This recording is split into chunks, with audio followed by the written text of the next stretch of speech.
All right, we're going to pray shortly. Then we're going to go straight into our program. Want to give you enough time so we can listen to Dr. Dex. Amen? You're still talking. That's why I'm waiting for this, for some quietness, that we can start.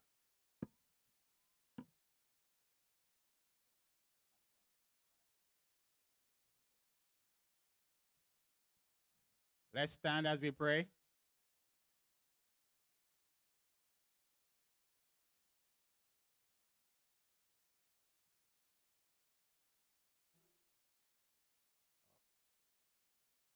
Okay, let us pray. Loving Lord, we thank you again for this beautiful Sabbath day. We come in this closing session in the afternoon, Lord, to listen to Dr. Thomas again as he presents your word. We pray that you will be with each person, each visitor. We pray, Lord, that we learn something today that will draw us closer to you. We pray in Jesus' name. Amen.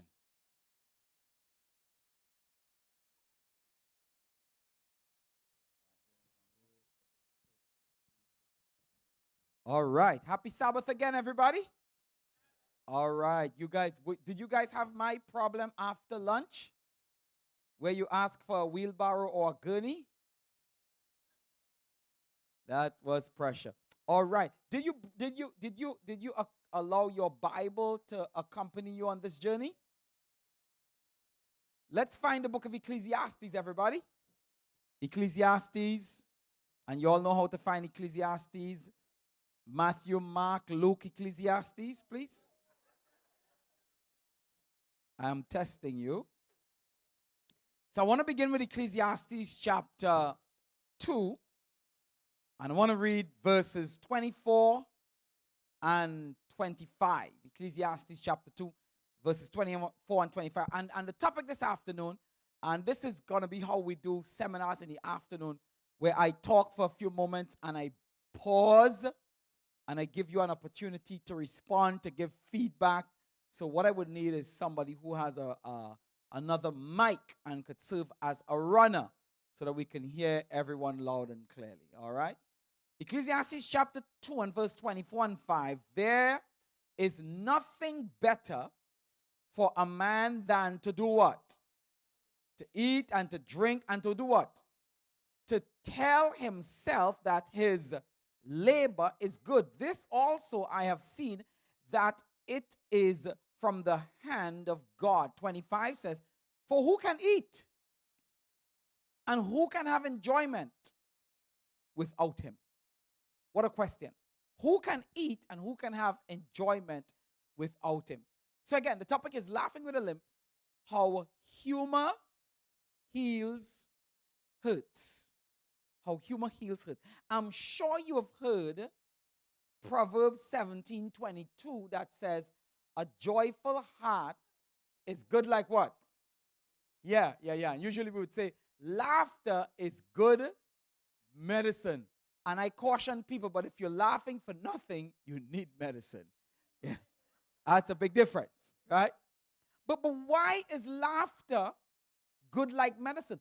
What about laughter is good like medicine that makes you better? What does laughter have in it? What does it open us to that helps to heal us? And if laughter is good like medicine, if a merry heart is good like medicine, why don't we use it more? Why do we allow ourselves to live joyless, hurting lives? Why? So those are some questions we're going to explore. And I have about 7 ways in which laughter brings healing to hurting hearts. Humor brings healing to hurting hearts. Right? So let me start with my story. You guys heard my story before. And it was in my bio. It was close to 19 years ago. I was crossing a major freeway. You know what's interesting? As I'm hearing the baby crying, children changes your life. You all know that, right? You know, back in the day, I'll be standing here thinking, man, why don't they keep that child quiet? Train your pickney, you know? Not me. Now I'm like, oh, Cry as much as you want, child. You cry as much as you want. In fact, this is what the church is for. Crying babies. Yeah, yeah. The children changes you, man. So 19 years ago, I'm crossing a major freeway. I just come from preaching at a rural church, and I'm crossing a major freeway. Boom. I got hit by a car. Got hit by a car. I immediately sustained a broken arm and a broken leg. So in Trinidad, where's my lady, Sister Cynthia? There you go. Because since Susan and Roger isn't here, thank you for representing. In the sea of all these Jamaicans, one dega Trini. Yeah. So I got ran over by a car. In Trinidad, they'll say a car bunks me down. In Jamaica, what they would say? A car lick me down. Right? So I got knocked down by a car, right? And suffered a broken arm and a broken leg. And you know what's interesting? I have always wanted a break in life, but not that kind. Not that kind. And I remember I immediately went unconscious. Men, you don't know this. As tough as we pretend we are, you cannot handle pain like women. That's why sometimes we can't handle children, because we can't bear them. Oh, you missed that. You missed it. You missed it. Yeah. So I'm in the ambulance and I'm unconscious. I gain consciousness and my best buddy is over me, and I regain. I'm like, Mike, what in the world happened to me? I'm in pain. He said, Dex, you got knocked down by a car today, and you got a broken arm and a broken leg. And I'm like, Mike, I'm in pain. Why am I in pain? He said, you got a broken hand and a broken leg. Like you have a broken ears also. All right, I heard you. Okay. And you know, family, right there and then, in those few seconds after gaining consciousness, after learning why I was in pain, I had a decision to make. I had a what? Yeah, the decision, Dr. Barrett, was whether to be bitter or be better. And responsibility simply means that you have the ability to choose your response. A lot of time we don't realize that. Sometimes we think it just happens to us. You don't realize in those split seconds, every time something ugly, something awful, something hideous happens to you, you get to choose how to respond, how to react to that. You didn't get to choose what happened, but you get to choose how you react or respond to what happened. And I had a choice whether to get bitter or to get better. And I'd been preaching around the country. I'd been telling people where there's a will, where there's a way. I'd been telling folks, no matter how hard it is or how bad it gets, by the grace of God, you can make it. And finally I said to myself, Dex, you need to practice what you preach. Yeah. You need to live out your messages. So immediately I made a decision, and the decision I said, I want to be better. I said, I want to experience joy throughout my hospital. I said that. And I was reflecting on that this morning, and I was thinking, how come you were able to say that? And let me tell you how I was able to say it. I was able to say it because there were many other tiny moments. There were smaller situations where I had to choose whether to be bitter or better. So I had a little practice, So don't wait until a Kia lick you down. You get run over. Translation, get knocked down by a car before you choose your response. You listen, when you woke up this morning and the weather wasn't the way you liked it, you had a chance to choose bitter or better. When someone in church walked past you and they didn't greet you like you expect you should be greeted, you get a chance whether to choose whether to be bitter or to be better. When your spouse starts acting a little funny, you get to choose whether to be bitter or better. You don't have to wait for a big situation to happen. And you know what this taught me? This taught me that happiness is a choice. We don't realize that. Happiness don't just happen to us. It's a decision you are making to fill your life with joy. So one of my other funny stories is I lived in in Oakland, California. And you live, I'm on my own. I'm a blind bachelor. And I have a couple of choices. It gets lonely. You're by yourself, right? You have no family out there. And in the midst of the loneliness, I could choose, again, bitter or better. One of the choices I had is to sit there and complain that nobody wants to do anything for me. Why can't someone come and take me somewhere? Come on, you heard me, speaking around the place. Don't you know the blind guy might need someone? Why don't you do something for me? That's a choice. I could have made that decision. Another decision was to muster up the courage and get out there and make myself happy. That was another decision. And it takes some courage because you're going out there as a blind person, and sometimes you don't know if people would guide you badly. They would run you into things. There's so much. It takes energy, man. It takes a measure of courage. And I like brother Elder Paris Reynolds' story. He said, you know what? I'm not going to just sit down in the house. He decided to just take his cane and go walking. And while he's going walking, brother Pascal sees him and say, hey, you go walking? This is his first time, But, he's pretending like he does it all the time. No, he didn't do that. And Brother Pascal's like, well, man, why don't we just go walking every day? No, that would have never happened if he hadn't stepped out. Are you all following me? Hadn't stepped out. So I decided, man, I'm not going to just sit down. I'm going to take a bus, a train, and another bus. That's 2 hours of traveling so I could get to connect with my friend that lived in a place called Fairfield, California, and we can go bike riding. Don't do this at home, please. If you don't see, bike riding should not be an option. So I'm not seeing, and I'm riding my own bike. This is not a tandem bike. And I'm riding my bike, and my buddy's riding his bike. He's behind me. We're riding alongside the freeway. And he's riding behind me, and he's directing me left, right, pothole, light post. And then when people started coming, walking the path, he'd ride ahead and say, blind man coming. And then they jump aside and they start cheering me on, right? I cannot tell you guys what a thrill this gave me. I can't tell you. It beat the odds of just staying home and blaming the world for not serving me. Yeah, it beat the odds of letting the four walls close in on me. Does this make sense? You in several moments, you get to choose whether to be bitter or better, because happiness is a choice. So the first thing is I had to make that decision.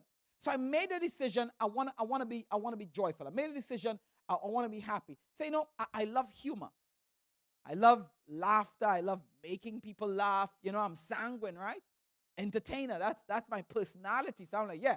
So when they came, so I said, anyone that comes in the hospital, I'm gonna cheer them up. I'm gonna give them joy. Kind of said it to myself. Didn't know how or what, but I'm like, you know what? I'm going to be encouraged throughout this experience. I was like playing a game with myself almost. I'm going to be encouraged throughout this hospitalization situation, throughout my recovery. That was a little mind game I decided to play with myself. How long could you go without being discouraged? I'm like, yeah, let me test this. So the first night, my sister came, my mom came, and my elder came. And as soon as my sister saw me, she immediately started crying.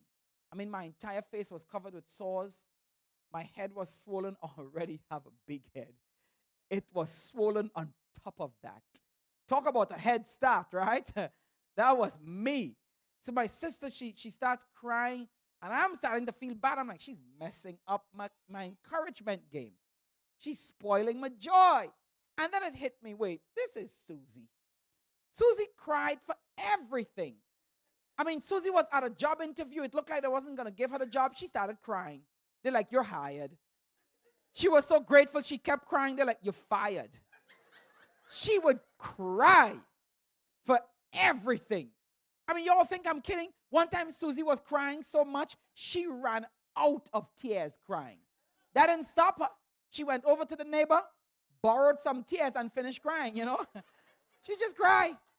It was ridiculous. I'm like, this is Susie. You're not going to rain on my parade with your tears, So I started saying to myself, yo, listen, hold on, let me talk. I said, today Today I went to a party and they told me to break a leg. I broke an arm too, you know. I said, yo, this accident was expensive, man. It costed me an arm and a leg. Real expensive. I said, don't you dare tell me put my best foot forward. I don't have much options. And don't you try to pull my legs. You don't dare you try to pull my legs. And they started laughing like you guys. They thought it was all funny. But you know what happened, right? You know what happened? In the process of making them laugh, guess what happened? I started to feel good too. It's amazing how my entire emotions, it was shifted. It was there was some of my perspective in the process, my mindset in the process got touched through laughter.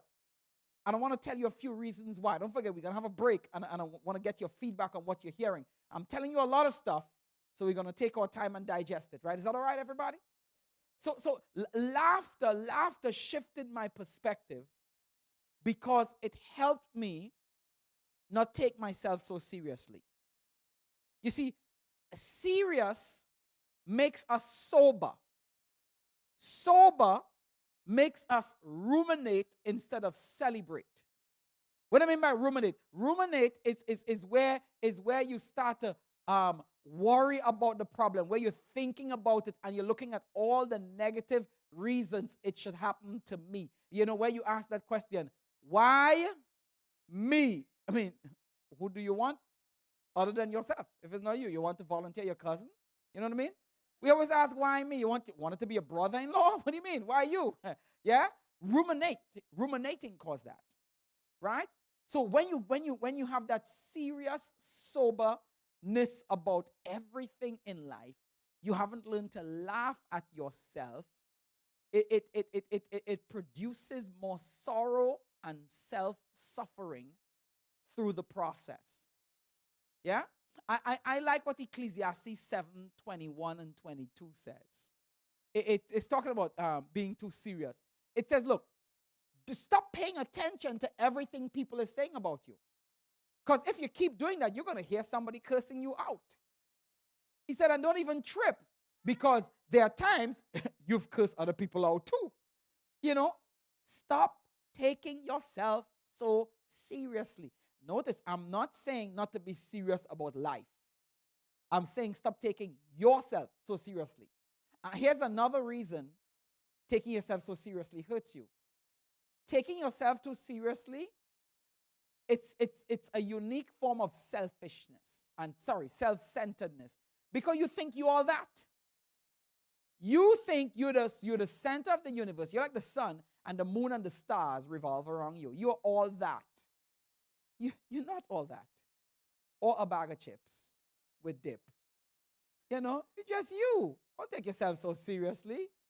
Yeah, it's too much focus on yourself. You know, humility is not thinking less of yourself. Humility is thinking of yourself less. And when you're constantly trying to be all sober and serious, you're thinking too much of yourself. Here's another thing laughter did for me. It shifted my mindset from just focusing on all that I've lost to focusing on all that I still had. So it made me grateful. You know, there are two types of people that awake each morning, and each of them have a prayer. The first type, they jump out of bed, they're excited the day came, so the day came, they're grateful for another day on the planet. And when they pray, they say, good morning, Lord. And then there's another type, they drag themselves out of the bed, they curse the day for coming so quickly, they kick the alarm clock. And when they pray, they don't say good morning, Lord. They're like, good Lord, it's morning. And you want to ask yourself, which prayer do you pray? Yeah. Gratitude says, I am more thankful for what I have than I am complaining about what I've lost. Somebody say, if the things you have today are the things you gave thanks for yesterday, what would you have today? That's what gratitude does. It shifts our perspective. But here's also what it did. I said to you, it changed my mindset.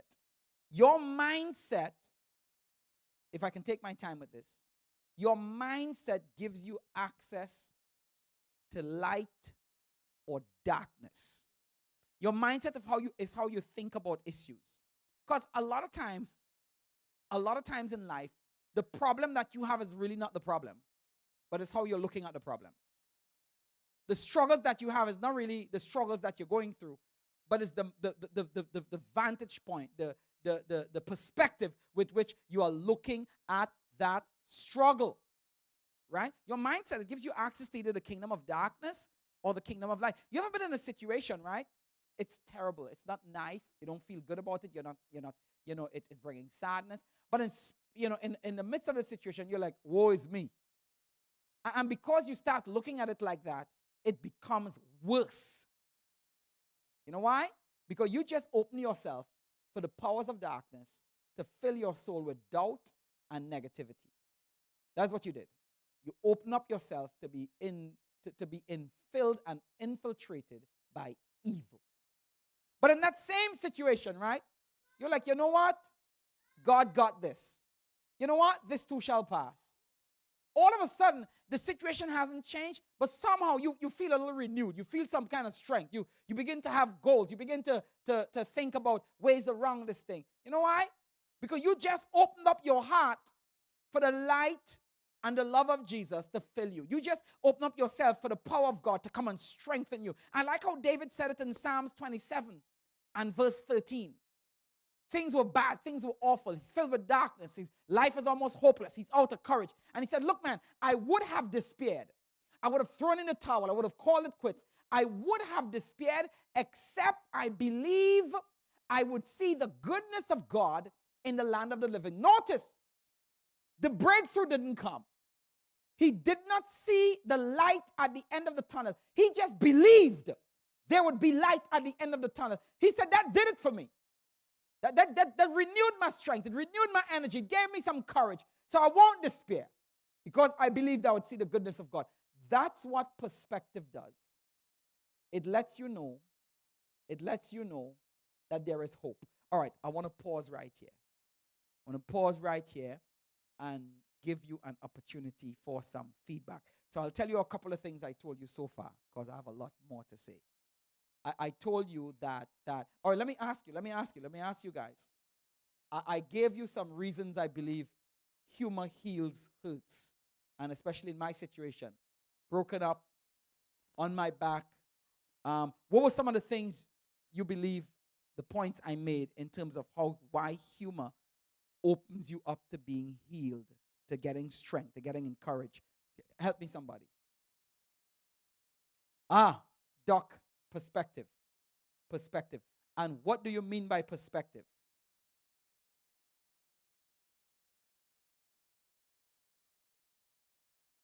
Hallelujah. And isn't it amazing your focus affects your feelings? Anybody realize that? You all realize that? And that's why for me, prayer is a perspective altering moment. Sometimes I get on my knees and I'm discouraged with whatever. And I bring that to God, and God just gave me one little way of looking at it.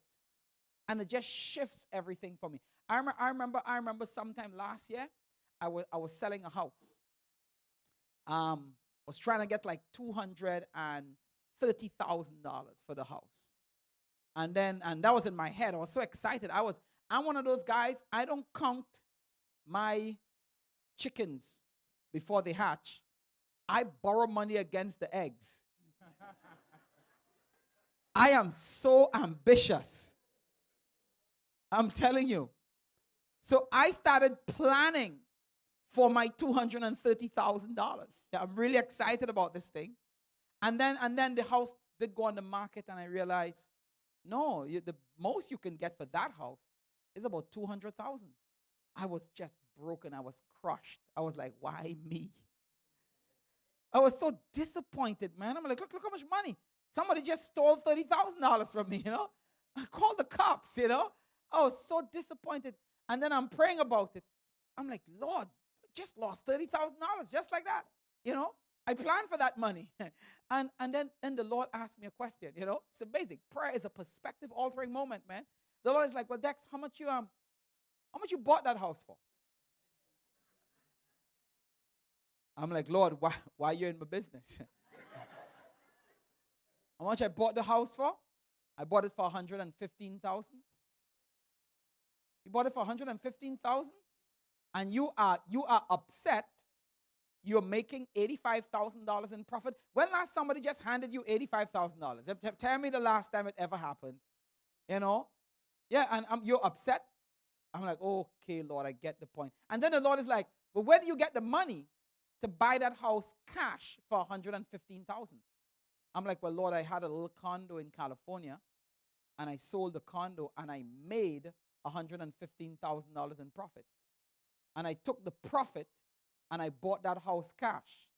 So the Lord is like, well, how much really did you pay for that house? I'm like, well, Lord, I actually got the house for free. Perspective. Perspective.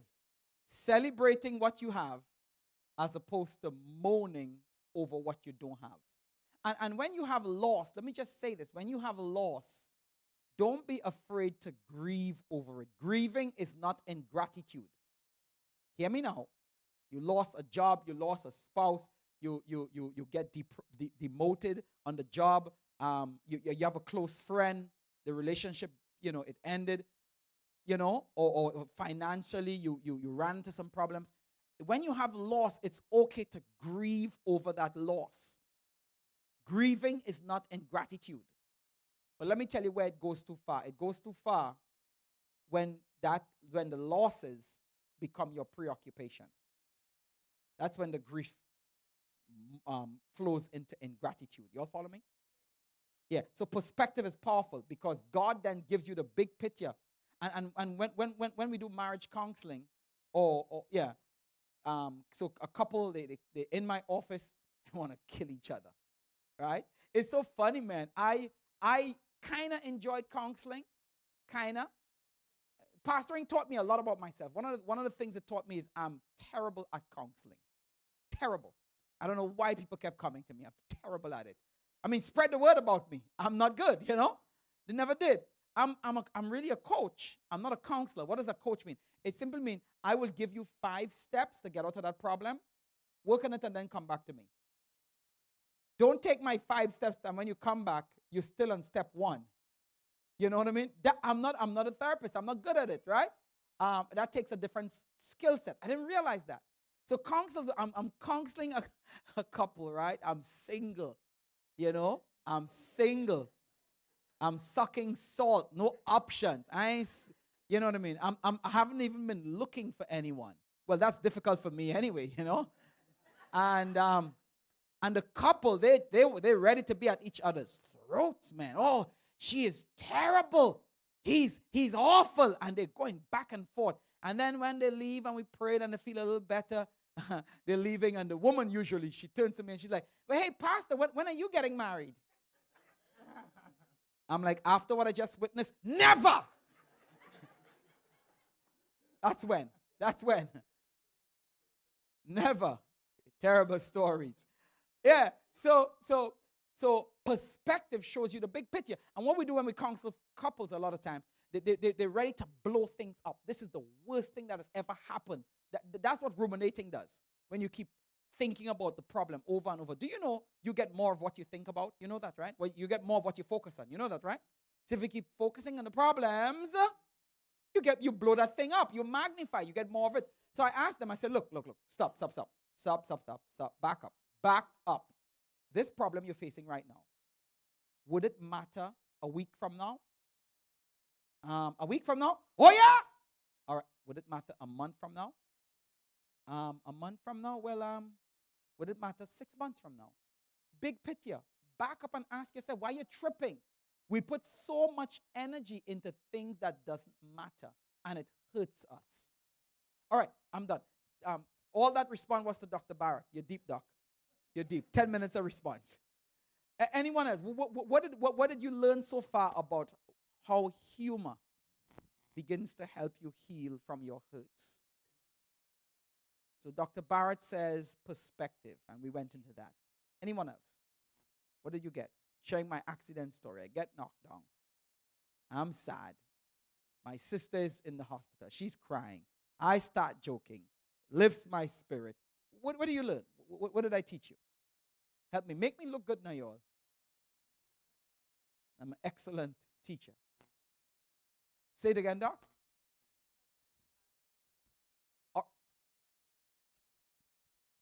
And how does laughing at yourself help lift your spirit? No pressure, Doc. There you go. There you go. Doc, tell me you're taking notes, please. You can't be that good. Yeah. Yeah, correct. Because by the time you begin laughing at yourself, you're like, oh, laughter says it's not as bad as I first made it out to be. Yeah, because if you can laugh at it, you can heal from it. You know what I mean? That's a good quote, you all. Put my name by it. Dexter Roderick Thomas. If you can laugh at it, you can heal from it. Yeah? Yeah, I believe that. That's what laughter does. It somehow, it gives you distance from the problem. Because when you don't have distance, when you're married to the problem, that thing is that thing is so big, it's so huge, it's so ugly, it's so awful. All right, anyone else? Anyone else? Yes. Yeah. Your emotions affect the chemicals reactions in your body, like endorphins and stuff like that. So if you're sad all the time, it's like you're secreting bad vibes into your system. It's poisoning you. Like fear can cripple you. Yeah. You know, hate can kill you. Yeah. And it's all like through emotions that are being generated from your brain into Yes. your system. It's poisoning Yes. your body. Yes. Okay. Isn't it crazy that your thoughts could generate feelings and emotions like that? And you change your thoughts and then you get different emotions? Isn't that amazing? Yeah, that's the part. Thank you, brother doctor. You know, you're not one of those doctors that call Dr. Hoylett, right? And tell him what he needs to do. That's only Sonia Reed, right? Being blind is one of the best gifts I have ever gotten. I could talk about people. I don't know if they're here, if they're not here, how they're looking at me. In my mind, everybody's always smiling at me. No matter what I say, they're just smiling. They like you, Dex. They like you. Yeah. All right, that's good. Anyone else? So listen to what Solomon says. One at the back here. All right? Okay, I'm gonna go with the free house that you got 115 for. Mm-hmm. Don't say you want some of the money, please. We will have problems today. No, that's not the point I'm gonna make. In my situation, I lost 16,000. And at the time that I lost it, I was upset. But I was able to look at it afterwards and laugh and think, it wasn't in my hand. I didn't have it to hold. It didn't belong to me in the first place. Mm-hmm. So what am I getting upset about? Mm-hmm. If we look at the things we have as belonging to God and not ourselves, Wow. we would be in a better position. Wow. You're deep, you know. Sister Comrie.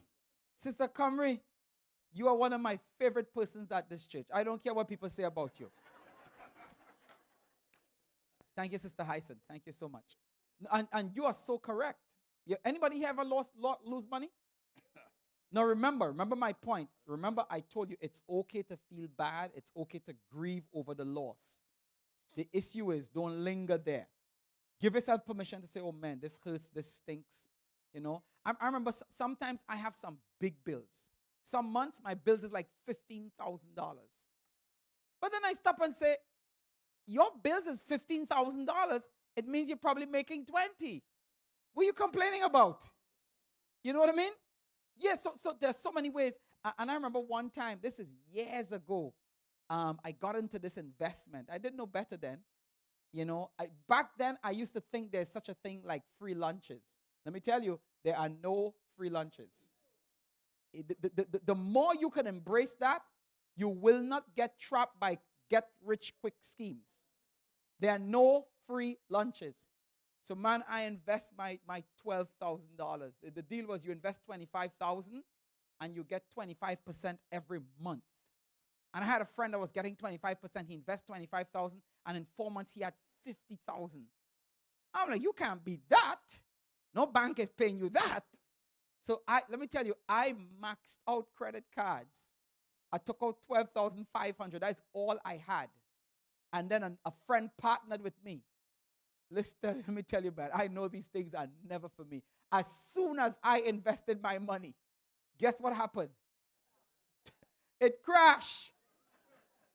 How many people try to get caught up in Forex schemes? It just crashed, you know? And it was so hurtful. And my friend says, Dex, how come you're not reacting? I see how you behave when you lose $100. So, and I remember calling my sister, because back then, you know, one US was $6 Trinidad. I'm like, Susie, this is so terrible. That's 75,000 Trinidad dollars. I said, girl, imagine this could have totally repaired mommy's roof. Look at that. Susie stopped me. Susie's like, don't fool yourself. You would never take that money and repair mommy's roof. You will never. You don't fool yourself. And we were able to laugh at it. No, for real, we were able to laugh at it. And you know what we were able to laugh at? We were able to laugh at my greed and my foolishness. And how every 3 days I'm checking my email. Did the email come saying number 25% reach? You know what I mean? What else do you do? You know, if you don't laugh, you cry. Yeah, you laugh at it. Sister, I said, thank you so much. Anyone else? Anyone else? Anyone else? What are you learning? How does humor heal hurt? This is really important. How does it happen? How does that? And let me tell you why I'm doing this seminar. Well, I'm doing it for a couple of reasons. You know, lately, I've been doing these fundraisers as comedy shows. And we've probably raised close to 40,000 for churches in the last 7 months or so, from October to April. And I was kind of amazed at the reaction that, you know, I put it out to churches. I'm like, hey, why don't we do a comedy show as a fundraiser? And, you know, our churches are so serious and so stiff and stush, you know. And like I told you all this morning, we sour, like we baptize in lemon, you know. And I'm like, no, and I'm just surprised that churches kept calling me and calling me. In fact, I've gotten more comedy appointments than preaching appointments. What does that say about my preaching, you know? You joker. Yeah, should I feel bad, you know? But something happened in the process as people kept coming to these shows and they kept laughing. You know, and people would come to me and they said, you know, Dr. Dex, let me tell you something. I struggle with depression. I needed this. I needed this. You know, and I saw people who were not members of our church. You know, they were so excited to come and just sit and laugh. A place where they could laugh. There's no obscenity. There's no vulgarity. You know, that you can actually laugh in a clean, healthy way, right? So that really got me thinking about humor. But there's another reason. There's a bigger reason. The bigger reason is a lot of times we go through unnecessary hurt. A lot of times we drag pain through our lives for nothing. When you don't have to do it, you could have dropped that thing, right? A lot of times we suffer with prolonged misery, which we did not have to. I'm suggesting this evening, humor could help heal those hurts. But you tell me, what did you get from me to tell you how it does that? Who else? Who else? Let me jump in then while you're thinking. I'm still in Ecclesiastes 2, right? And I'm in verses 24 and 25. And Solomon is saying that Solomon is saying, Ecclesiastes, by the way, is one of the most pessimistic books in the Bible. Dude is almost depressed. He is looking back at his life and he's saying it is meaningless. But he's recounting his own experience. And in the process of, because he began by saying everything is vanity, it's a waste of time. Making money, having pleasure, waste of time. But then he's reading through his life story and he's like, no, it's not fully a waste of time. And he's showing us places where, like for instance, verse 24, he says, look, there is nothing better for a man than to eat and to drink and to tell himself that his labor is good. This I have seen, that it is from the hand of God. Now watch this. Watch this. This is not Epicurean. Where Epicurean says in Corinthians, eat, drink, and be merry. Why? Tomorrow you might die. He's like, what the heck? Don't even care about it. That's not what Solomon is saying. Solomon is saying life is so short. Life is so unpredictable. Death is knocking on all of our doors. He said, because of that, live life to the fullest. Enjoy life. Laugh. Eat. Enjoy your meals. Drink. Be merry. No, not be merry. Sorry. Eat, drink. Because it's a gift from God. Enjoy your labor. But look what he says. Look what he says that's so powerful. I'm in verse 24. He says, eat and drink. But then he says, and tell himself. Who is telling who? Tell himself that his labor is good. Let me say this. The difference with people who recover from tragedy and people who tragedy overcome, a lot of the difference lies in how we talk to ourselves. Your self-talk in tragedy determines if you are blessed by the tragedy or if it breaks you. How your self-talk, your internal speech, it determines whether you are crushed or you find courage. And let me quote from Learned Optimism. It was written by Martin Seligman. Where did my famous psychologist go? Where did Miss Brooklyn go? I'm not seeing her today. She visited us. Oh, good. You sat so far, I can't see you all the way there. And I know you know Martin Seligman. Used to be the president of the American Psychological Association. So he wrote a book called Learned Optimism, and he wrote something so powerful. He said, we learn helplessness, how we respond in crisis. He said it's determined by three things, and I'm paraphrasing, right? If you look at your problem as personal, pervasive, and permanent. Tell me those three P's. Personal, pervasive, and permanent. Personal, pervasive, and permanent. So I get in the accident, and I start to talk to myself, it's personal. Oh, this is me. It's me because, you're just not a good person. That's what has happened to you. Not why me. It's supposed to be you. It's personal. And then you make it pervasive. Pervasive is like, well, you know what, man? I'm just bad lucky. You look at your life. Your life is just bad lucky. Rotten things always happen to me. Not only the accident, but my marriage is not going to work, and they're going to fire me from the job. So you begin to think that failure now not only defines you, because you don't realize failure is an event and not a person. Not only do you think failure defines you, but you now think that failure is pervasive and it bleeds over into everything you do. Am I making sense as yet? Pervasive. But the third thing is permanent. And permanent says, yep, I'm just bad lucky. There's nothing I can do to change this. And Seligman studied NBA teams, he studied politicians, and he was able to predict almost accurately to a T the teams that would be repeat successors that would come back to succeed after they lost, based on how they talked about that loss. Like if the player said, no, man, no, they are so much better than us. There's nothing we could have done about it. Guess what? He resigned to failure.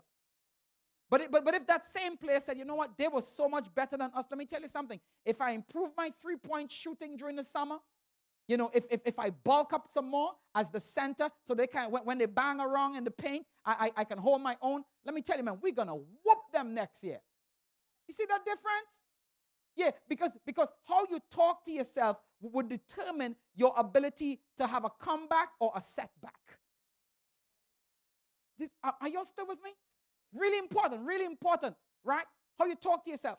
So a lot of our courage, a lot of the graveyards of our courage is found in our responses to crisis. Your husband left. of course it means I'm no good. I'll never get anybody. You know, I mean, look at me. You know, whatever, how you talk to yourself. So if you talk to yourself like it's permanent, there's nothing you can do about it. If you talk to yourself like it's pervasive, you know what? It's not just this, but it's just every area of my life. If you talk about it like it's personal, oh yeah, it's me. I'm just destined for failure. I'm just the unlucky one. I was the black sheep in the family. You know, how you talk to yourself in those crises determines your ability to whoop it or for it to whoop you. Is this helping anybody? Yeah, but you see, for so many of us, it happens so subtly, it happens so quickly that you don't even realize you're doing it. You don't realize you don't even need the devil to defeat you. You don't even need the devil to bring you down and discourage you. He's like, why would I do that? She's doing a better job than I am. In fact, let me move from her. She might discourage me. Yeah. The way some of us talk about our setbacks, you would think it's the worst problem ever since Adam got created. You know what I mean? No matter what else people are facing in the world, nothing is as bad as me being born blind or whatever the situation is. You know? And again, I am not saying that you shouldn't grieve. You shouldn't acknowledge the loss. You know? There's some people, they try to talk you out of grieving by being positive too quickly. Oh man, don't cry, don't you just lost your house, right? They're like, oh man, come on, there worse things are happening to people in the world. There was just a tsunami where 100 houses will. Who cares about those 100 houses? My house, you know. So no, it's unfair. You let people grieve, right? But when you get that grieving out, you stop to give thanks. You stop to begin to laugh at the situation. You know, like me losing my $12,500. But let me tell you something. That changed my life. That was the seed to my financial freedom. That was one of the biggest blessings that I've ever had. Because, you know, in 1 year I paid off the credit cards. I didn't even know I could save. No, I didn't even know that. I tried starting a saving account. I put $40. I wanted to buy some snacks. I took it back out. You know, didn't even know I could save money. I'm like, wow. That was the biggest blessing I've ever had. That got me my deposit for my first house. Yeah, because I realized I could save, you know.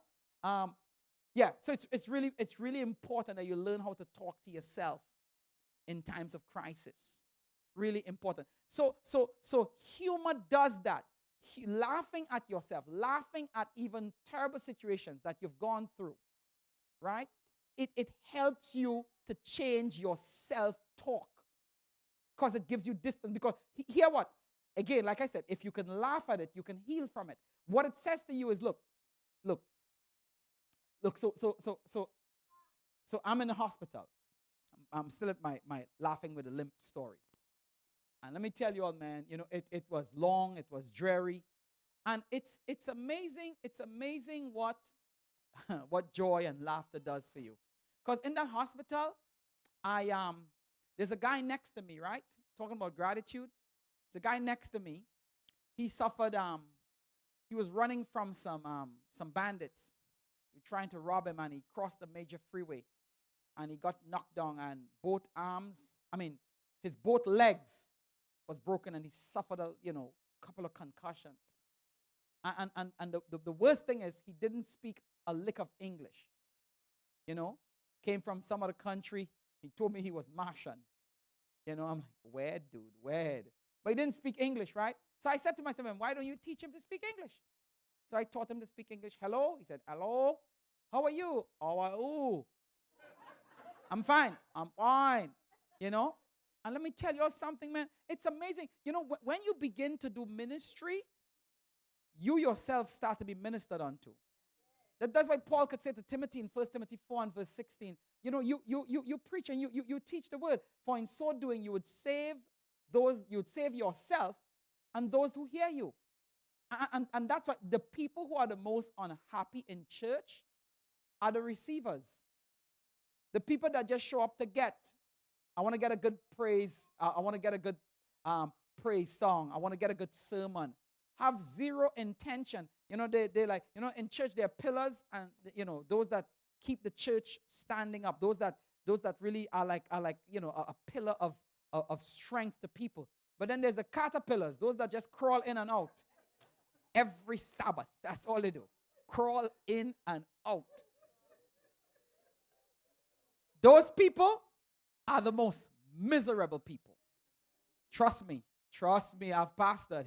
And I know I could pick them out. I'm like, yep, you're unhappy with this and that, right? Let me just guess. I don't know you, but you don't do nothing in church, don't you? Nothing. Go. Yeah. So it's really important. When you start ministering, man, it really lifts your spirit. So let me tell you something, man. I taught this guy to speak English so well. One night I woke up, this dude was even yawning in English. I'm like, Dex, you are the best. You're the best. But he was still sneezing in Marshallese, you know. He didn't get everything really right. But yeah, so you again, the ability to laugh teaches you that, you know, look, it's not as bad as you made it out to be. It's not as bad as it seemed in the moment, right? But then it came time for me to learn to travel on my own again. Lord, have mercy. That took all the courage that I had and all the courage I can draw from the Lord. You know, it took a lot. Because remember, I told you how difficult it is to travel when you're blind already. Now think about traveling when you're blind after being knocked down. Think about your courage. Think about your fears. And let me tell you what I've learned. Courage is not the absence of fear. Courage is forging ahead in spite of those fears. Yeah. Somebody who has courage is somebody who has a lot of fears. You know what I mean? But they have said, you know what? I'm going to brave the storm. I'm not going to just sit in my apartment. I'm going to do something about it. That's what courage does, man. And you know, another thing I learned about life, anything that is worthwhile is going to be scary. Getting married, starting a business, you know, buying a house, it's going to be scary. Yeah? Anything that is worthwhile. Because when I sit down to play dominoes, I'm not afraid or nervous. You know what I mean? It's not that worthwhile. Yeah? But when you're trying to do something big, when you're trying to start a ministry, when you're trying to assemble a team, it scares you because now you're afraid you're going to fail. You're afraid it's not going to work out. Huh? It's scary. But courage is forging ahead in spite of those fears. So, man, you should see me. I was 6 weeks on my back in the hospital. Huh? And then I was a month on a wheelchair. And then I was 6 weeks on crutches. Blind man on crutches. Lord have mercy. And so I'm traveling for the first time again. And I told you, it took all the courage. I sat into one of the mini buses. And this thing was just pulling all kind of crazy brakes. And I heard like demons in my head saying, we're going to kill you this time. Let me tell you, man, it almost paralyzed me with fear. I mean, it was like turmoil inside of me. I'm like, nope. When I was coming back home that day, I'm like, nope, no more mini buses. So I hopped in a taxi cab, and I think that was worse than the minibus. This guy was just speeding. Translation: he was driving fast, and you know, in the islands, right? We have these 2 lanes road, just like Key West, and but they don't know that it's 2 lanes. Nobody informed these jokers, dude, this is 2 lanes, and it's around a cliff. And it's around a mountain, around a cliff. They drive like they're in the 75, you know? They're driving 90 miles an hour around corners on a 2-lane road that sometimes is filled with potholes. So this guy is speeding. Let me tell you, man, he's driving like a bat out of hell. And I'm sitting in the back there, man, and every time, I mean, he's on 75 miles an hour, you know, breaking traffic lights, you know, overtaking cars, and I'm singing Nearer My God today. When he get to like 110, I'm singing, Lord, I'm coming home. It was terrifying. Terrifying. You know, it kind of reminded me of a little funny story I heard about a preacher and a taxi driver there at Heaven's Gates, right? Now, this is just a story. This is not my theology. Don't go telling people Dr. Dex believes. So they meet St. Peter, right? Y'all know St. Peter? You know, he's always at the gate to let people in. So St. Peter said, preacher, you can't make it. You can't make it.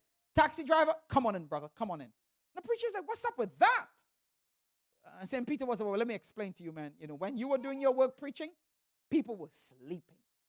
But when he was doing his work driving taxi cab, they were praying. They were calling on the name of Jesus. Peter is like, come on in, brother. Come on in. Come on in. You brought a lot of people to Christ. Come on in. Nope, come on in.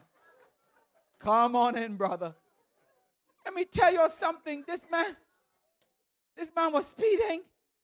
And he brought, that's how I found Jesus.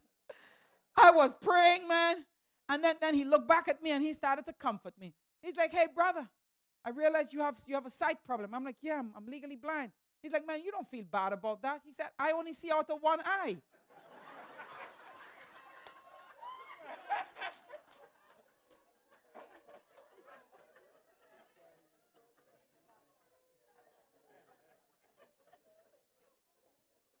You only see out of one eye?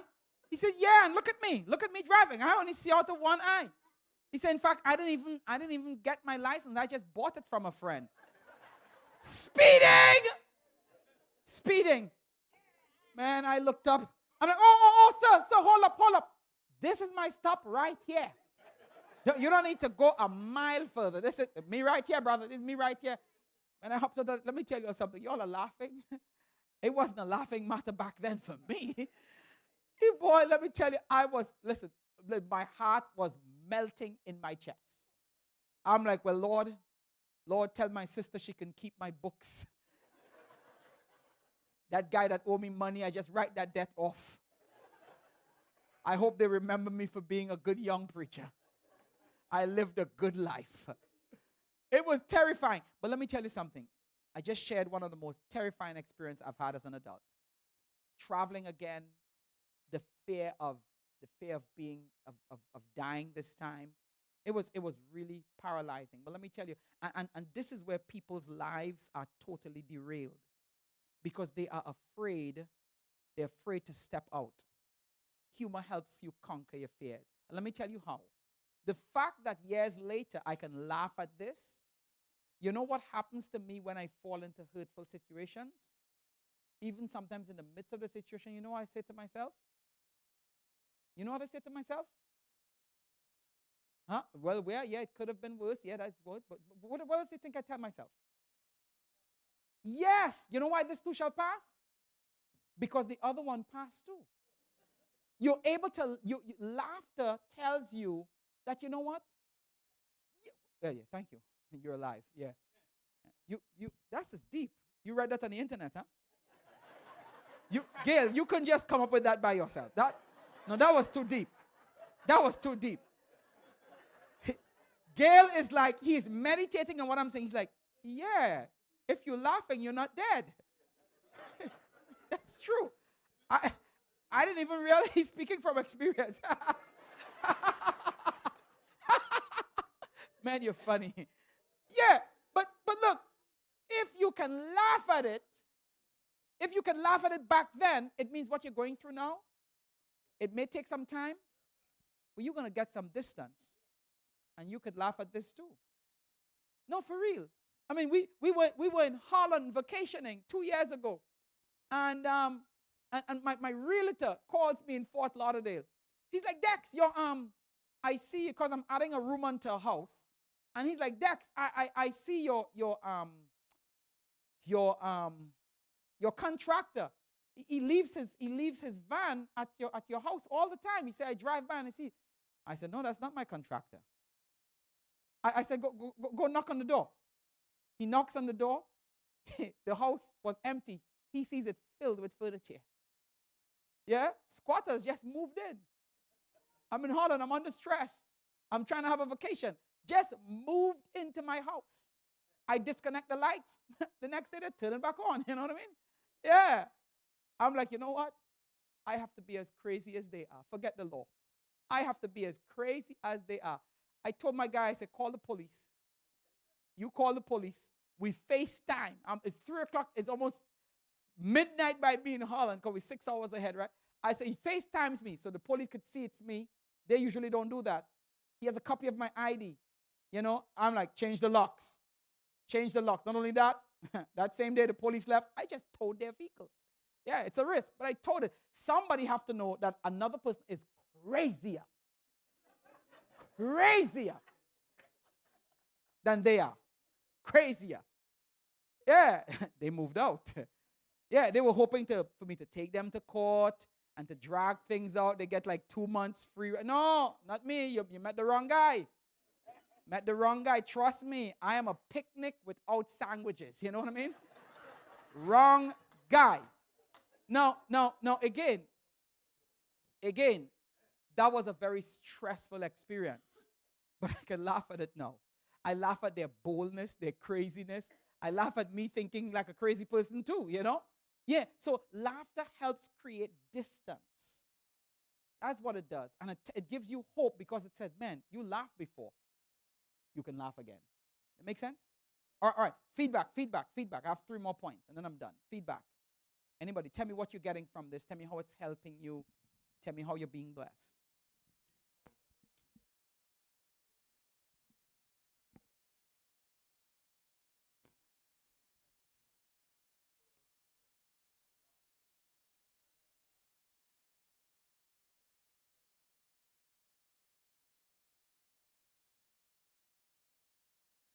How do you roll your eyes at people?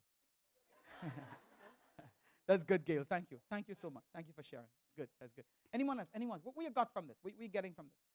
Well, Dr. Dex, I had a question. How long should the grieving last? I have a friend who had a bad situation happen many, many years ago, and yet the first time they meet somebody, they may start like rehashing that terrible situation. And I've never heard the friend talk about maybe a humorous situation or they're grieving for years.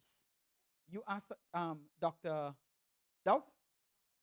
Dr. Downs, you asked such a good question. She's trying to trap me, though. But let me give you the answer. No one could determine how long grieving should last but the person who is grieving. Yeah, it's the person who is grieving. And I know we don't like that answer because we kind of want, and I'm not saying Dr. Downs want control, but it's such a good question because sometimes we want to like tell people how long they should grieve. Let me just tell you this. We are generally uncomfortable with grieving because grieving is not our normal, right? So grieving is different. So it takes us out of our comfort zone. And when we are uncomfortable, we become irrational. Like somebody loses a husband. Sometimes you're afraid to go visit them because your husband might die too. Yeah. We become irrational. We become almost as if you're going to catch something. So we're uncomfortable with people grieving. So in our mind, look, 2 weeks, 1 day, 3 hours. Stop it. Stop it. But it don't really work like that. Because grieving has to process itself through your system. And then, people handle loss, you know the stages, not the stages, well, there's denial, there is, what else? There's anger, there's guilt, and you have to face that, right? But not only that, but then sometimes you think you're over the grief and then you're triggered. And then you have to now learn how to manage those triggers because especially when there's a death of a loved one or that's like a hole in your heart for the rest of your life. And you have to now manage it. It don't go away. You have to manage it. So now what you could do, Doc, having said that, to clarify, what you could do is help people with tools to grieve more effectively, right? Encourage them that they still need to live. Take your showers. This is not an excuse to be stink. Yeah. Self-care. So you teach people how to still be functional even while they're processing the grief, right? And I just help them to get through that. But we don't want to be at a place where we tell them, you're overdoing it now. You know what I mean? You came to my Thanksgiving and you're bringing up your dead husband. Him dead 15 years ago. Stop it. Get a new man. You know? Sorry for being critical in patois. That is not nice. Yeah, no, so yeah. So help people to grieve healthily as much as possible.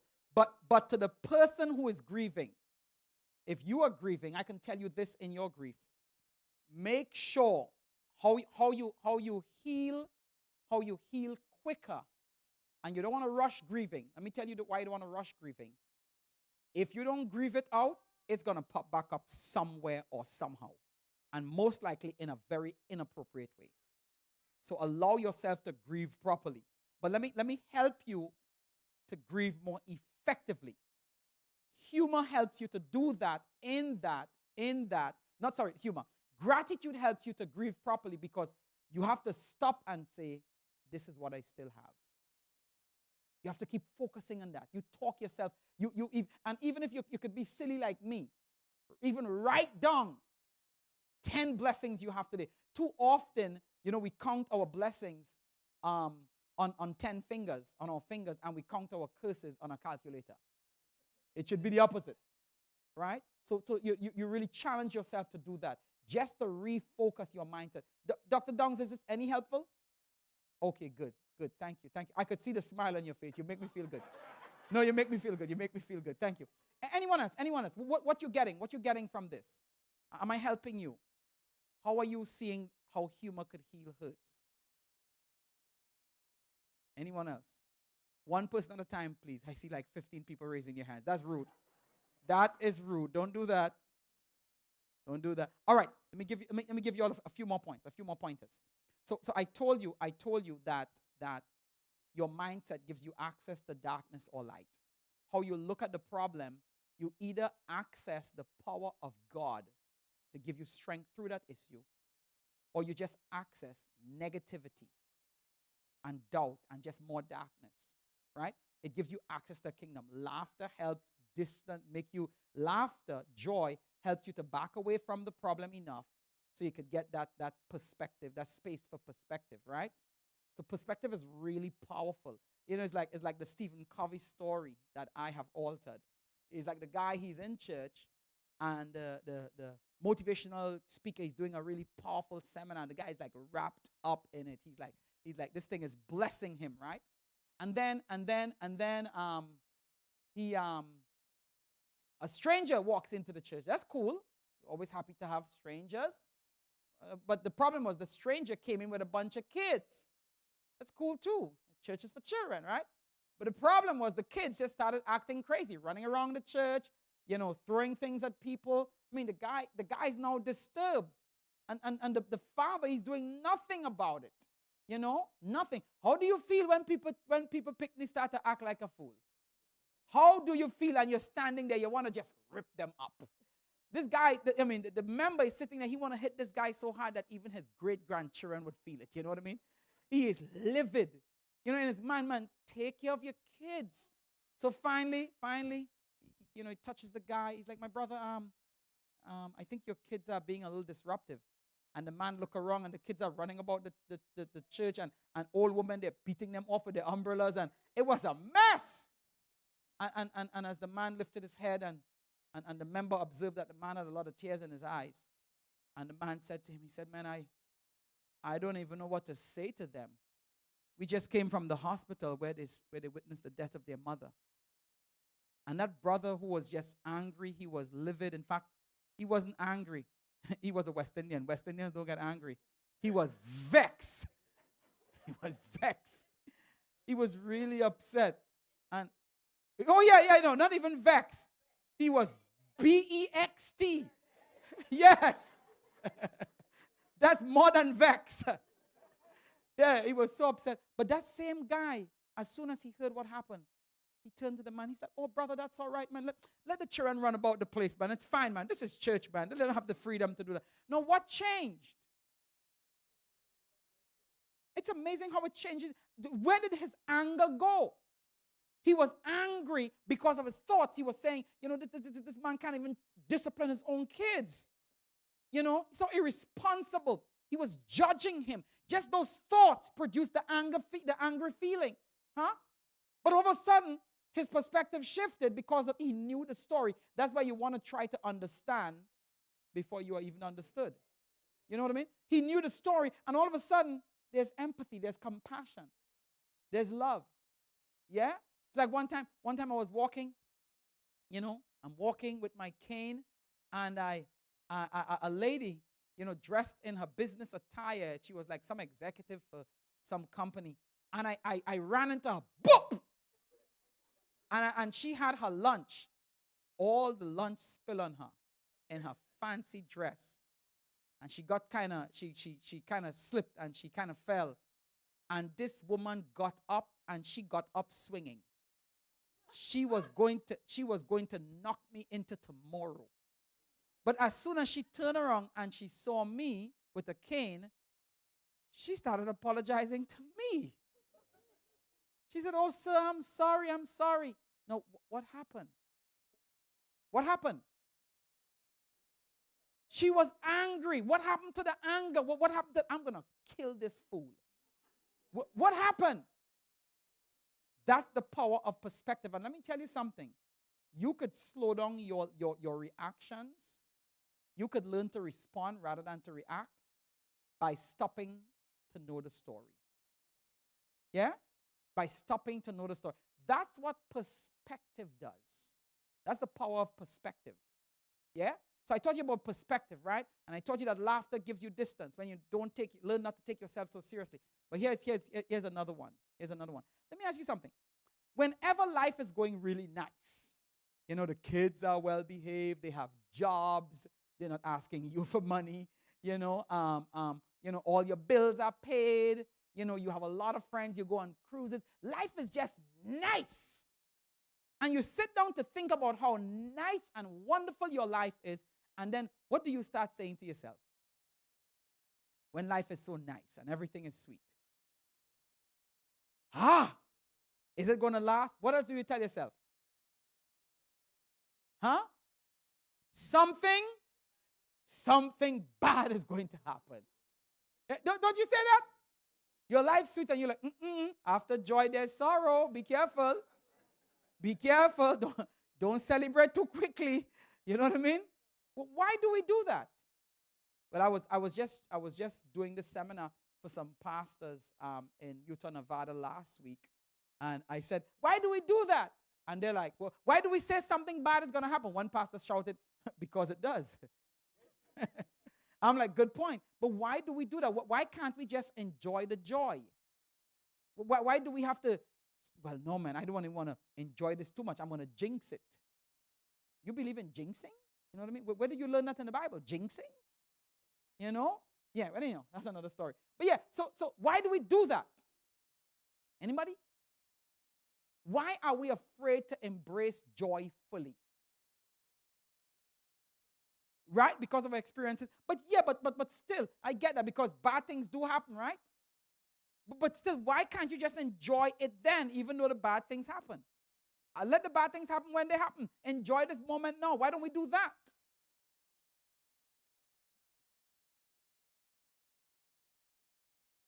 Oh, we don't deserve that joy. That's another story. You came to my last seminar, right? You took some notes, brother. Thank you. Took some notes. All right. Why else? Guilt. We don't deserve it. Why don't we enjoy joy? What are we afraid of?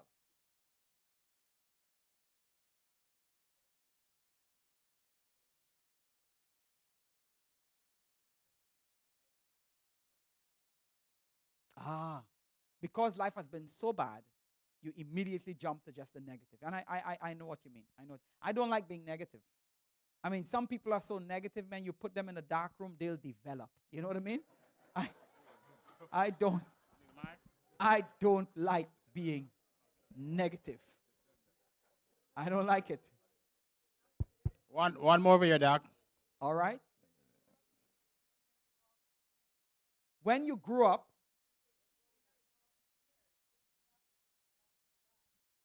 oh, right, I see what you mean. Chicken Mary. You grew up in Jamaica, didn't you? No other Caribbean island has Chicken Mary or her cousins. None. Chicken. No, but you got your point. You got the point. That it's like the it's like the little bird that was flying, and he fell into some cow poop, and it was warm and nice because he was freezing, right? It was like a winter day and it was snowing, and he fell into some cow poop, and it was warm and nice, and his feathers got unfrozen, and he started to whistle. Oh yeah, man, he was chirping. He's like, oh yeah, what a wonderful world. And a cat heard the chirping. He was a dead happy bird, you know.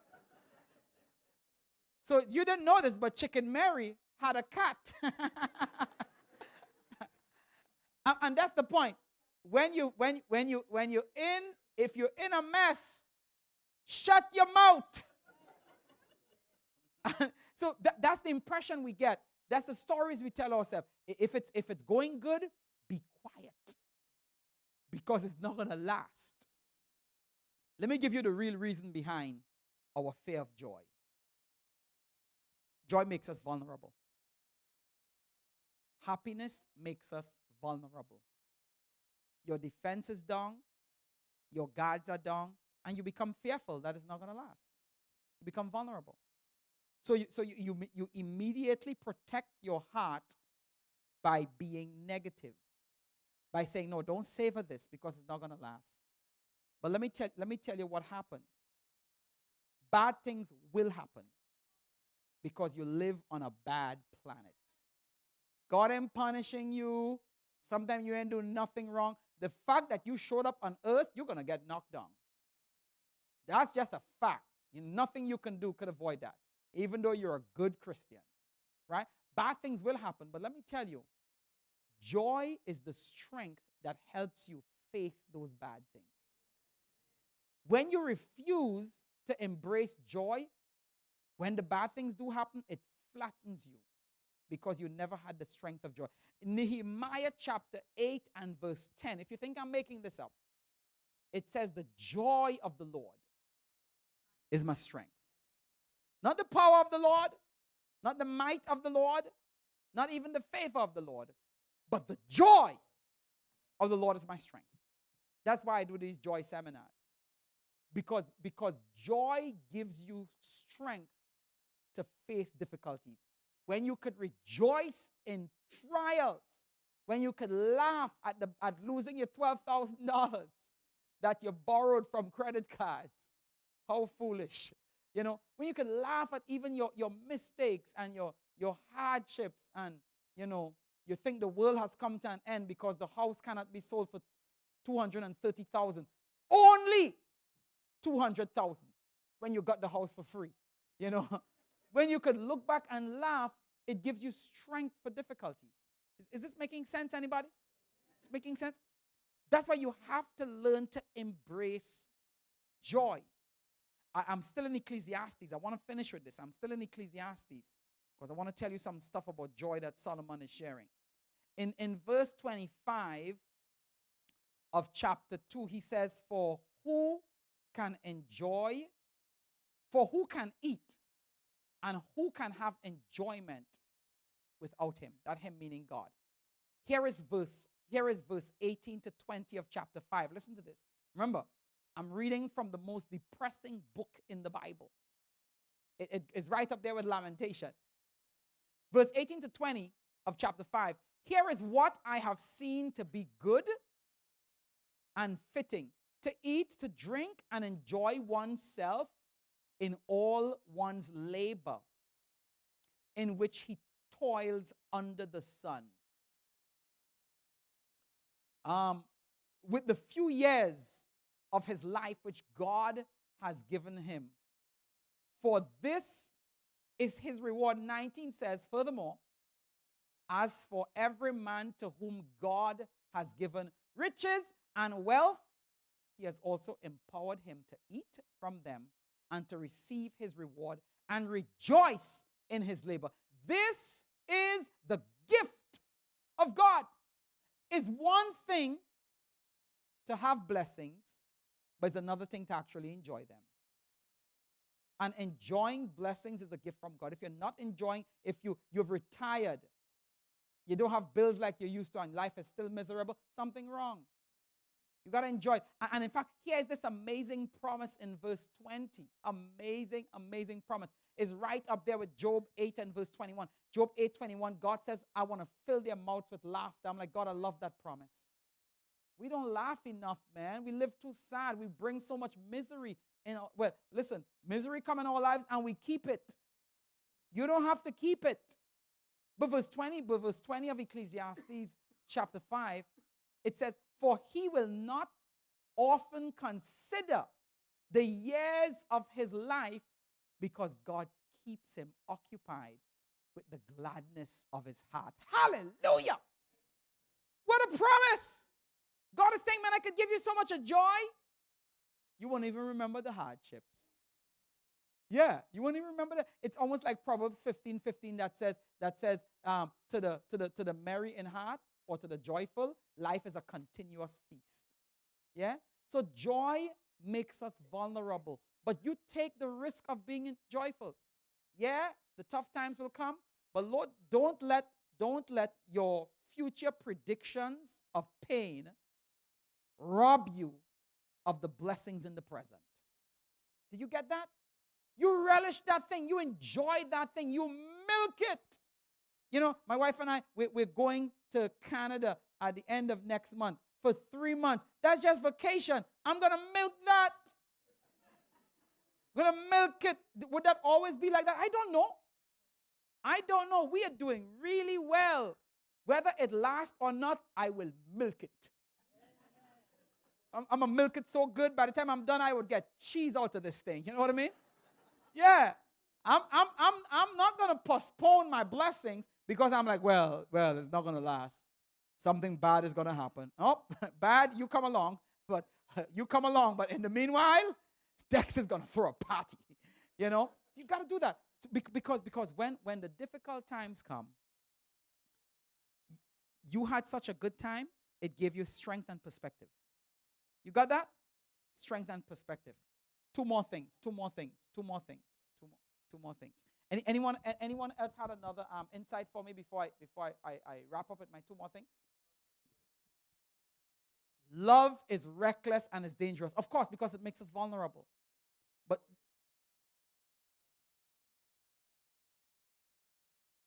But you know what too? If you don't learn to love, if you don't learn how to enjoy joy, you know what's going to happen?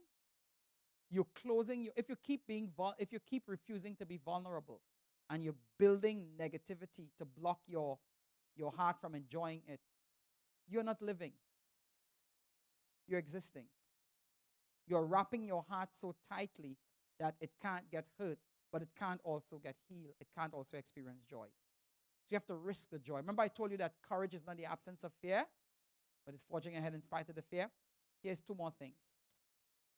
So I do these, I've been doing, like I shared with you, these comedy shows, right? And I've had a lot of fun with it. Lot of fun, you know? People pay me just to stand up and make jokes. I'm like, no, this should be illegal. This can't be true. This cannot be true. And you guys at Lehigh, you started this mess, you know? If I'm doing something wrong, God should strike this whole church. Because you started it. Yeah. But look at this. I tell people, I said, I enjoy making you laugh. I really like doing that. But I want to offer you something more than laughter. Because laughter could only get you so far. I want to offer you joy. Because joy is deeper than laughter. Laughter runs out after you leave this event. But joy is something that is just in you. Joy is just something. Joy is like a perspective. Joy is like happiness is a choice. Joy is something that's deep within you. But you could only have joy, and this is really this has been my experience. You all have spoken to tens of thousands of people around the world, and let me tell you what I've learned as I've interacted with people.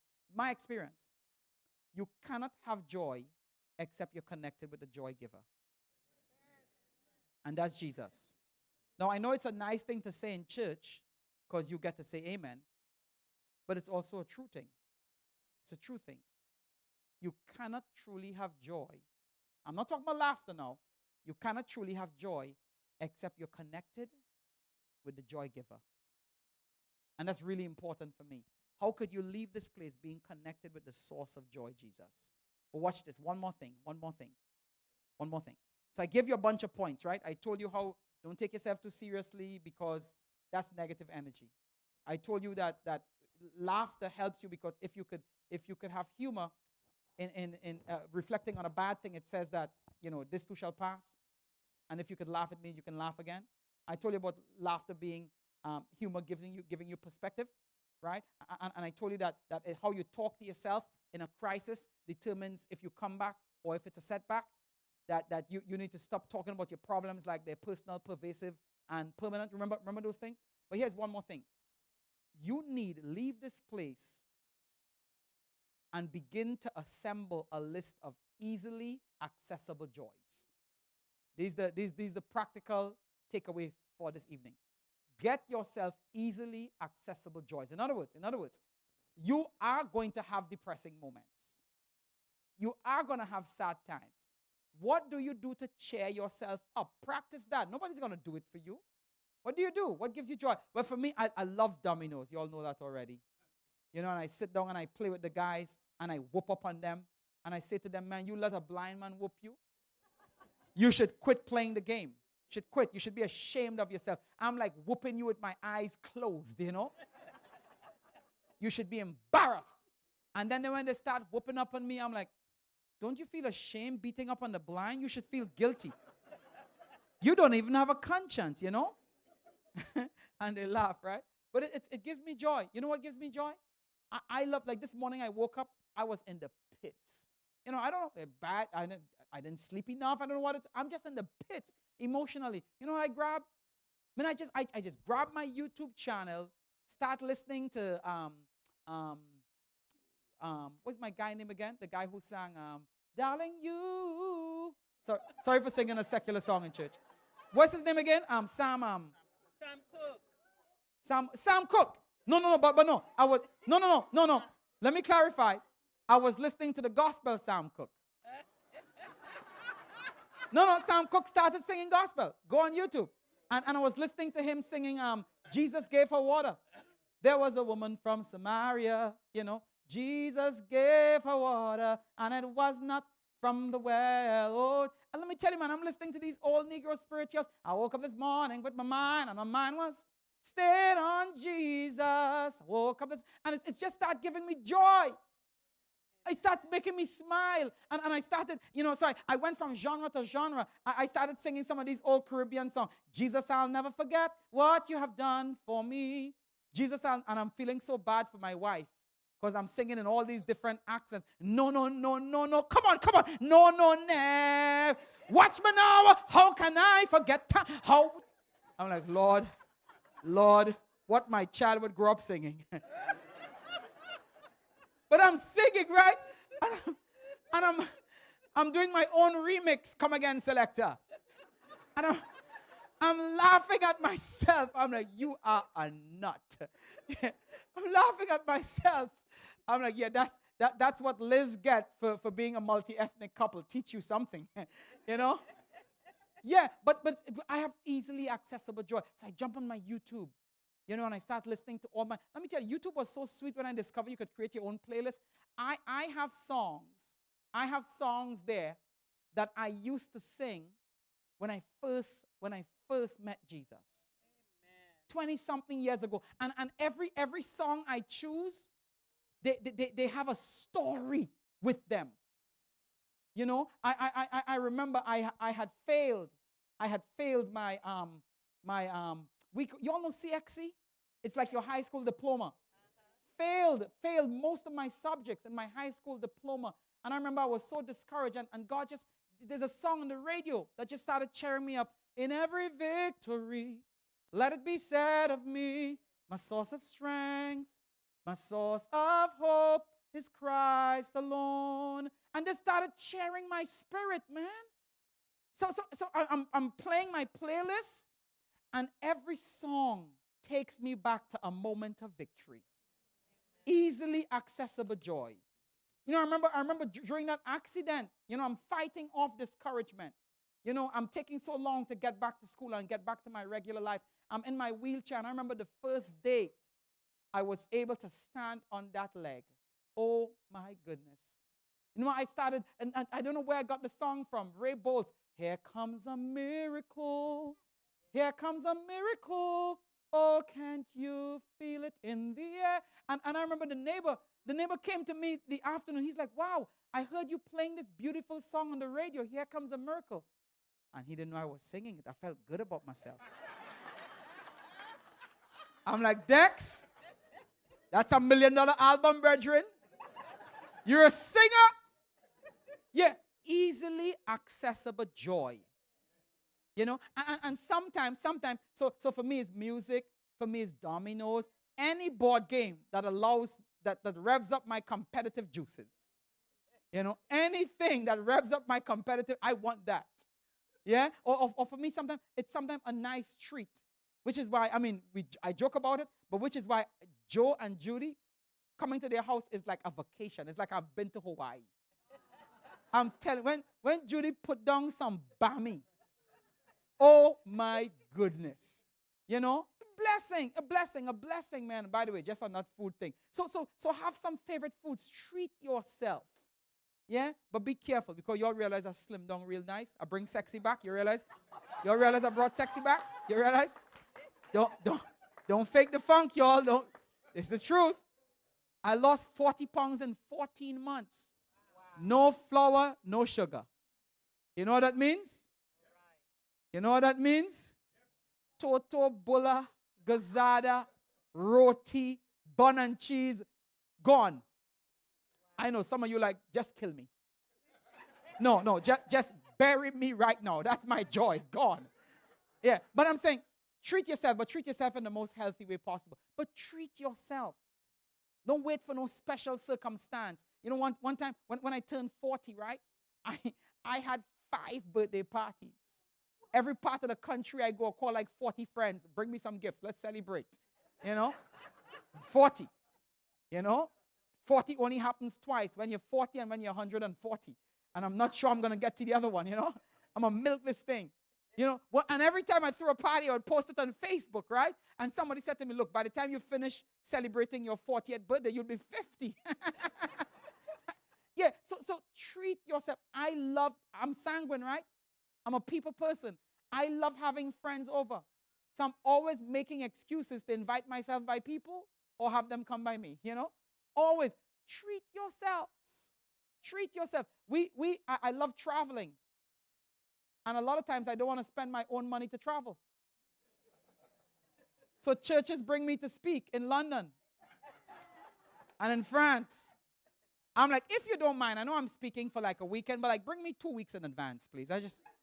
Just bring me 2 weeks in advance. Just so, because I want to prepare my message in France. Nope. Can't prepare it in Florida. It's different. I want to walk around the Eiffel Tower. I want to, I just want to feel what it feels like so that God could speak to me differently there. You know, just bring me. Yeah, I love that. Get to travel. Yeah. So have easily accessible joys. Does this make sense? In other words, when you fall into discouragement, depression, don't say where is it? Say here is it. And jump on it immediately. Am I helping anybody? Helping anybody? All right, we're about to pray. So let me get your closing thoughts. What are you leaving with? What are you leaving with? What did God drop in your spirit to take from this seminar? I share this with so much passion because, family, you are holding on to hurts unnecessarily. You have held on to the misery that happened to you 10 years ago unnecessarily. God offers you joy. Grab his joy and make life full. That's my prayer for you. That's my prayer for you. Any takeaways before we leave? What are you leaving with? I just have one thought. One thought. One of the things we need to remember that will help us to have that joy is just the fact that God loves us so much. Hallelujah. That whatever we are going through, Hallelujah. it's not because he has forgotten us. He is with us. For the Wednesday night prayer meeting, we're going through the trials that the children of Israel went through as they went through the towards the promised land. And we see that every time they came upon an obstacle, they forgot what God had Yeah. done for them Yeah. before. Easily. And they forgot that he was with them Easily. in spite of the cloud and the fire. Mhm. And that's what we need to remember. And that will help us to have that And- joy if and we you can notice, Doc, remember. And Doc, by the way, that was 5 thoughts. That wasn't 1 thought. But you were close. You were close, though. But Doc, you do notice, right, that they were a bunch of miserable, unhappy people. You know why? Because they were filled with ingratitude. They had what I call magadog Christianity. You know, in Jamaica, there's something called magadog. They say when you feed magadog, ingratitude. Yeah, so that's the type of Christianity they had. So it feeds that joylessness. Anyone else? What are you taking away from the seminar?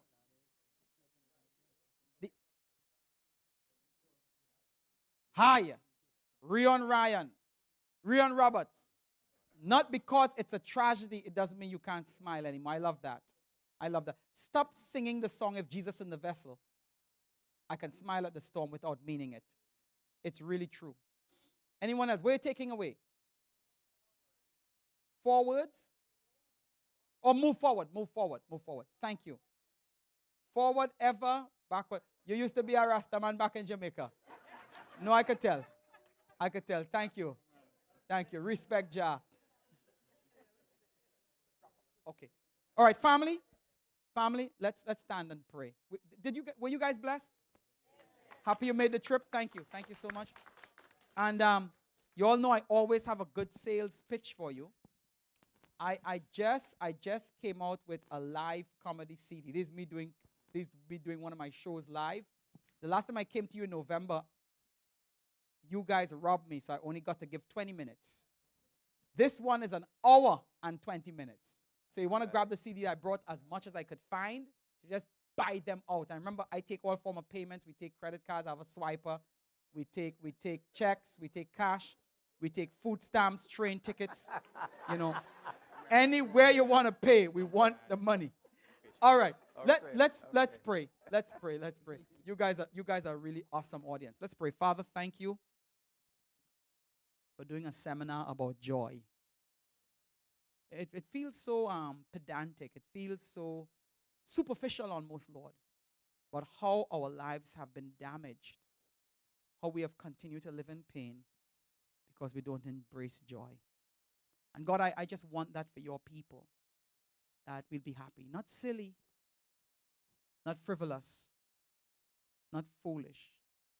But we'll be filled with the joy of Jesus. Father, give us that gift and may we relish it. May we celebrate life and not focus on death. Bless us now in Jesus' name. Let's put our hands together for Dex. I love Dex. Thank you, Dex, for being here. God bless you real good. And we want to thank Liz for being here. One more moment here. Is Sarah here? Sarah. Where's Sarah? Come on up here.